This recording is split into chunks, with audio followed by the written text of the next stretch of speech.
Hi friends, అందరికీ నమస్కారం. So మరొకసారి మన సినీ ఫైట్ మాస్టర్స్ రామ్ లక్ష్మణ్ గారి ఛానల్కి మీ అందరికీ స్వాగతం. ఈ ఛానల్లో మనం ఇప్పటికీ కర్మ సిద్ధాంతం గురించి, నేచర్లో ఉండడం గురించి, సాత్విక ఫుడ్ గురించి, బంధువులు వచ్చినప్పుడు వడ్డించడం గురించి, ధ్యానం గురించి, కడతాల్ పిరమిడ్ గురించి ఎన్నో వీడియోలు చూశారు. సో ఒక ప్రశాంతంగా సార్ వాళ్ళు ఒకరోజు స్పెండ్ చేయాలని వచ్చినప్పుడు, షూటింగ్ ఏం లేనప్పుడు అసలు ఎలా ఉంటారు, వాళ్ళ జర్నీ ఏంటి, వాళ్ళ ఆధ్యాత్మిక జీవితంలోకి ఎందుకు వచ్చారు, ఇలాంటి విషయాల్ని కూలంకషంగా, కూల్గా, ప్రశాంతంగా ఈరోజు తెలుసుకుందాం. మరి సార్ వాళ్ళని అడిగేద్దామా ప్రశ్నలు? సార్ నమస్కారం సార్. చాలా ఫ్రీగా, ప్రశాంతంగా స్పెండ్ చేయడానికి వచ్చారు.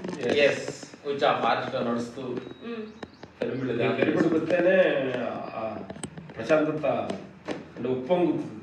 పక్క బుద్ధుడు, మా యొక్క మా గురువులు, ఓకే, అద్భుతమైన పాఠశాల, చాలా బాగుంది. అట్మాస్ఫియర్. అంటే మనకి ఏంటంటే ఇంతకుముందు మనకి రోడ్లలో పర్వశాల అనేవాళ్ళు, అంటే ఒక ఇట్లా ధ్యానంకి వెళ్ళడానికి కూడా ఇట్లా ఒక డిఫరెంట్ గా ఉండేది. మనం ఉండే ఇల్లు వేరే, ఆత్మ పైకి వెళ్ళే వేరే సెపరేట్ గా ఉంటే మనకు అట్మాస్ఫియర్ మనకు చాలా ఇంపార్టెంట్. దానివల్ల కూడా మనం ఆలోచించుకునే స్థితిగతులు మారుతూ ఉంటాం. అందుకని అట్మాస్ఫియర్, అందుకని ప్రశాంతంగా ఇక్కడ ముఖానికి వచ్చాము.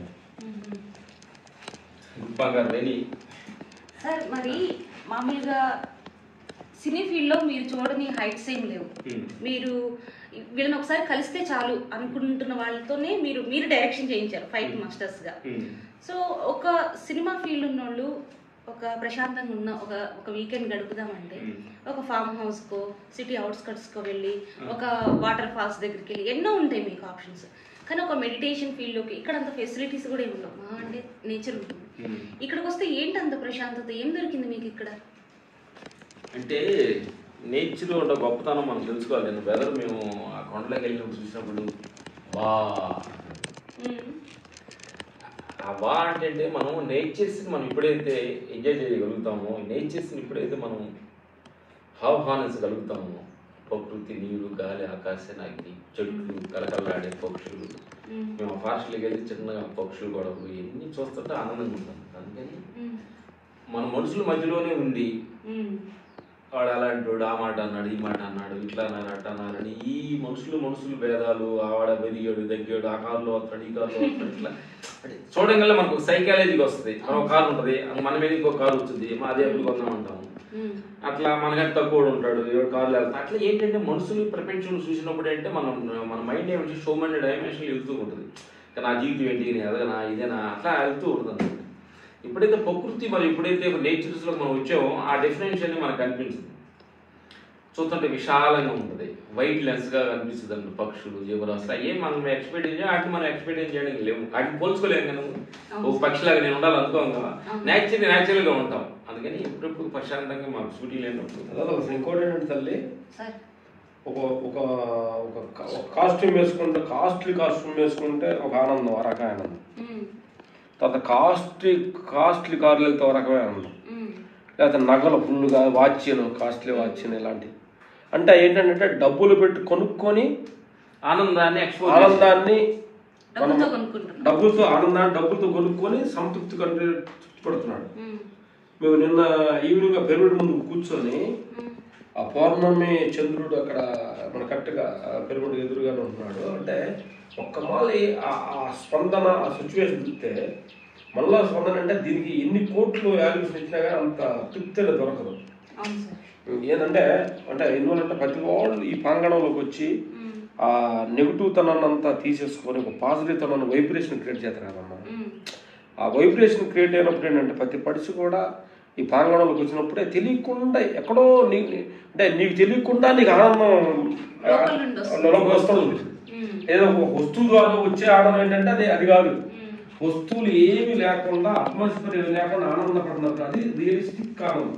ఏంటంటే భౌతికవాదం ఎలా ఉంటుందంటే, భౌతికవాదం మనుషులు మెంటాలిటీ అంటే మేము అట్లా ఈ రేంజ్ లో ఉండి మనుషులు మంచి ఉంటాం కాబట్టి గబక్క కారులో దిగలే చెప్పులు చూస్తాడు, ఏ బ్రాండెడ్, ప్యాంటు ఏ బ్రాండెడ్, షర్ట్ ఏ బ్రాండెడ్, వాచ్ ఏ బ్రాండెడ్, అంటే ఏ కంపెనీ వస్తువులు బట్టి అతనితో టెస్ట్ చేస్తుంటారు. మెల్ల ఎలా చేంజ్ చేసుకున్నాడు, ఇది డైమండ్ వేసుకున్నాడా, గోల్డ్, ఇట్లా ఎన్ని జడ్జిమెంట్ చేసుకుని ఓహో ఇలా అని మాట్లాడుతున్నాడు. ఇది భౌతికవాదం జడ్జిమెంట్.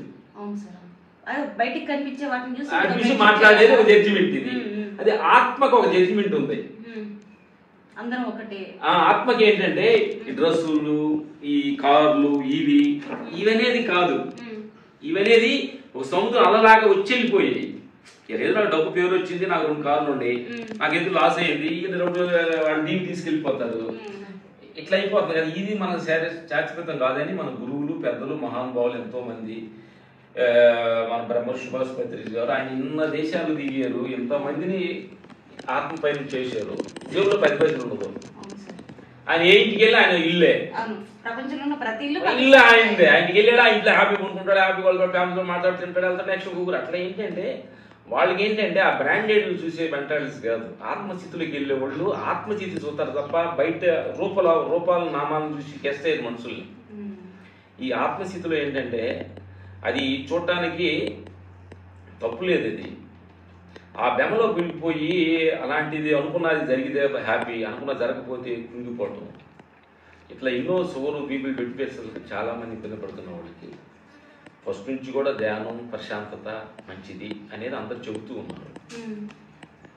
అది మేము పొద్దున్నే అక్కడ మా బుద్ధుడి దగ్గర చెత్త అంతా ఉంది, చూసినప్పుడు చెత్త ఎక్కువగా కనిపిస్తూ ఐరన్స్ అన్ని పడేసారు అనమాట, కొంచెం నీట్ చేస్తాం.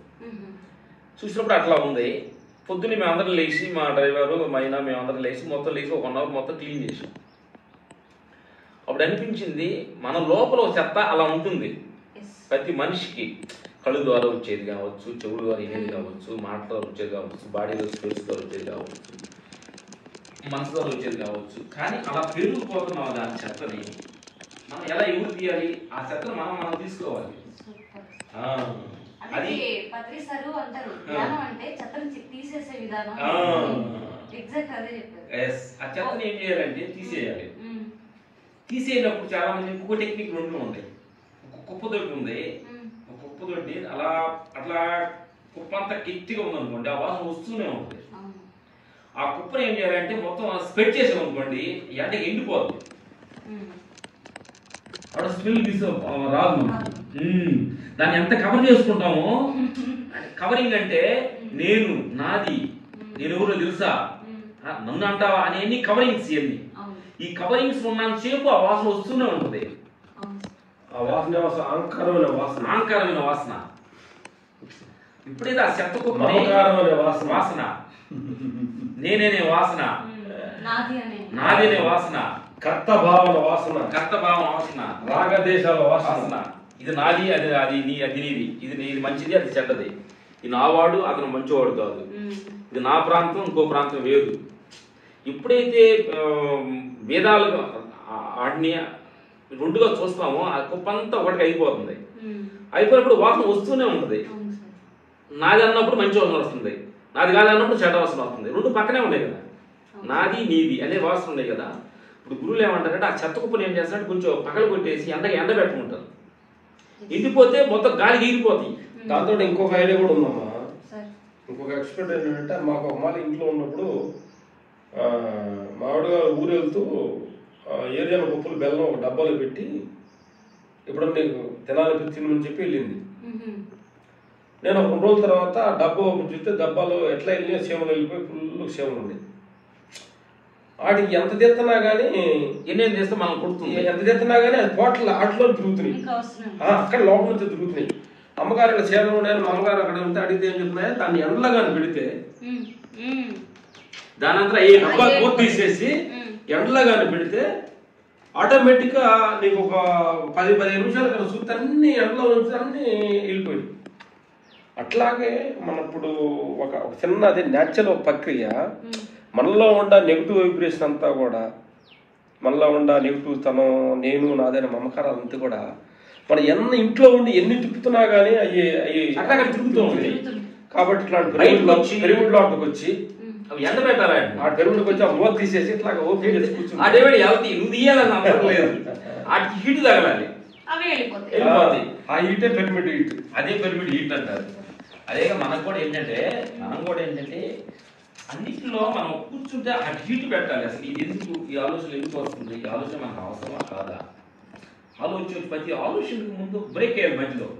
ఈ ఆలోచన పదే పదే నన్ను ఎందుకు ఎమ్మడిస్తుంది ఈ ఆలోచన వల్ల నాకేం వస్తుంది, ఈ ఆలోచన వల్ల ఎవరు ఇబ్బంది పడుతున్నారా, ఈ ఆలోచన వల్ల ఎవరు లాభం పొందుతున్నారా, లేదా నాకు లాభమా, ఈ ఆలోచన ఏంటి అని ఒక్కొక్క ఆలోచనని మనం సూక్ష్మంగా ఆలోచించడం వదిలిపెడితే అప్పుడు అలవాటుగానైతే అప్పుడు అలవాటు చేయంగా మనకి ఏం ఆలోచనలు కావాలో అయ్యే వస్తాం స్టార్ట్ అవుతుంది. అర్థమైంది? అంటే మనం ఆలోచన క్లారిఫై చేసుకోవాలి.